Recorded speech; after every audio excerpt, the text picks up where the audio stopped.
La très ancienne et vénérable institution du mariage ne sera plus le droit exclusif d'un homme et d'une femme au Royaume-Uni. À compter de minuit, les couples homosexuels auront eux aussi droit à leur cérémonie de mariage. Alison Cathcart est superintendante du registre à Westminster. Elle est prête à les accueillir. Je serai ici vers 22h30 pour tout préparer, dit-elle, m'assurer que tout est en place pour pouvoir célébrer le mariage au premier coup de minuit.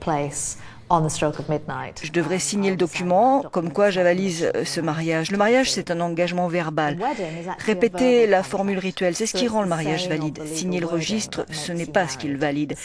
C'est exprimer la formule elle-même. Il y a une différence entre l'union civile, qui est un contrat écrit, et le mariage, qui est d'abord un engagement verbal. Et c'est cela que Sinclair Grey Treadway et Sean Tabata Bay veulent se dire sur le coup de minuit, heure du Royaume-Uni, à la mairie de Camden Hall. Être marié, ça veut dire que vous vous consacrez entièrement à quelqu'un, dit Sinclair. C'est une institution dont les homosexuels ont été tenus à l'écart dans ce pays. Alors en faire partie, être en mesure de le faire, ça signifie vraiment beaucoup pour nous.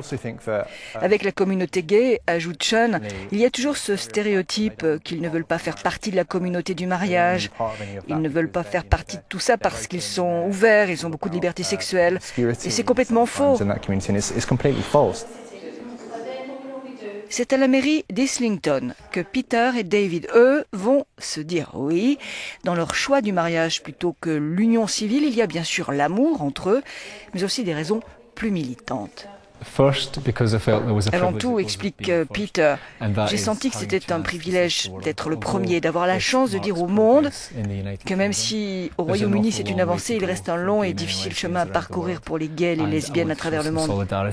Je veux montrer ma solidarité, donner un message d'espoir à tous ces gens qui vivent encore dans des régimes répressifs. Nous sommes ensemble depuis 17 ans, précise David. Il était temps. C'est long, alors on est prêt. Particularité dans tout cela, explique notre correspondante à Londres, il y a 18 mois, les restrictions ont été levées afin que les mariages puissent être célébrés en Grande-Bretagne, quel que soit leur résultat.